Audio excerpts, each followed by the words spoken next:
Bahan lain yang menjadi tambahan yaitu kecambah, gandum, nasi barley, dan mie instan.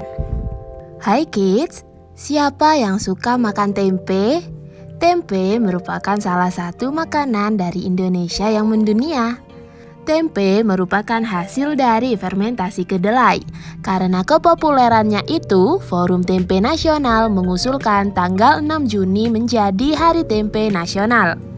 Apa saja ya fakta menarik makanan ini? Yuk kita cari tahu.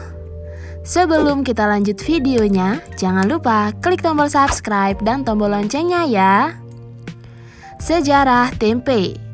Menurut Murdijati Gardijito dari Universitas Gadjah Mada, tempe diciptakan oleh nenek moyang kita. Tempe bahkan sudah ada sejak zaman Jawa kuno dan tercatat dalam serat Centini.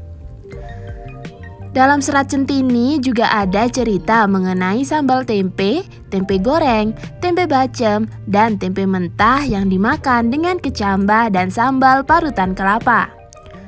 Meskipun enggak diketahui di mana tepatnya, tempe diduga berasal dari daerah yang kita kenal sebagai Jawa Timur dan Jawa Tengah.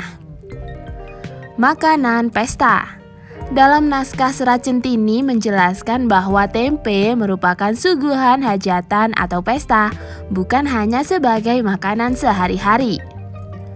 Makanan bernutrisi. Selain harganya yang terjangkau, tempe juga merupakan sumber protein dan ramah lingkungan karena diproduksi dengan energi manusia. Bahkan kandungan protein pada tempe enggak jauh berbeda dengan daging sapi loh. Dibandingkan dengan daging sapi, tempe memiliki kandungan lemak jenuh dan garam yang lebih rendah, serta kandungan serat yang jauh lebih tinggi. Warisan Budaya UNESCO. Dalam weekly briefing Kementerian Pariwisata dan Ekonomi Kreatif atau Kemenparekraf, Menparekraf Pak Sandiaga Uno mengumumkan akan mendaftarkan tempe sebagai warisan kuliner budaya dunia UNESCO. Beliau berharap hal ini bisa meningkatkan pengembangan produk olahan tempe sebagai salah satu produk ekonomi kreatif kebanggaan Indonesia.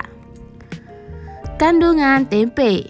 Selain mengandung protein, vitamin, dan mineral yang tinggi, tempe juga memiliki kandungan kalsium. Dalam 100 gram tempe ada sekitar 9 gram kandungan serat. Tempe kaya akan probiotik yang menjadi sumber makanan bagi bakteri baik dalam tubuh. Selain itu, tempe juga menjaga kesehatan pencernaan, meningkatkan kognisi dan anti peradangan. Tempe juga mengandung isoflavon yang berperan dalam menurunkan kadar kolesterol dalam tubuh. Bisa dibuat dari bahan lain. Ternyata tempe bisa kita buat dari bahan lain, enggak hanya kacang kedelai. Ada 22 jenis kacang yang bisa kita olah menjadi tempe, termasuk kacang hijau, kacang mete, kacang koro, kacang hitam hingga kacang merah. Bahan lain yang menjadi tambahan yaitu kecambah, gandum, nasi barley, dan mie instan. Makanan kesukaan Presiden Soekarno. Tempe merupakan makanan kesukaan Pak Soekarno, Presiden pertama Indonesia. Hal ini tercantum dalam buku yang berjudul Fatmawati, Catatan Kecil Bersama Bung Karno, dan buku Haryati, Soekarno The Hidden Story. Nah kids, itulah fakta menarik tempe yang diperoleh dari berbagai sumber. Topik apa yang akan kita bahas selanjutnya? Jawab di kolom komen ya. Sampai di sini dulu ya videonya. Jangan lupa like, komen, subscribe, dan share ke teman-teman lainnya ya kids. Bye-bye!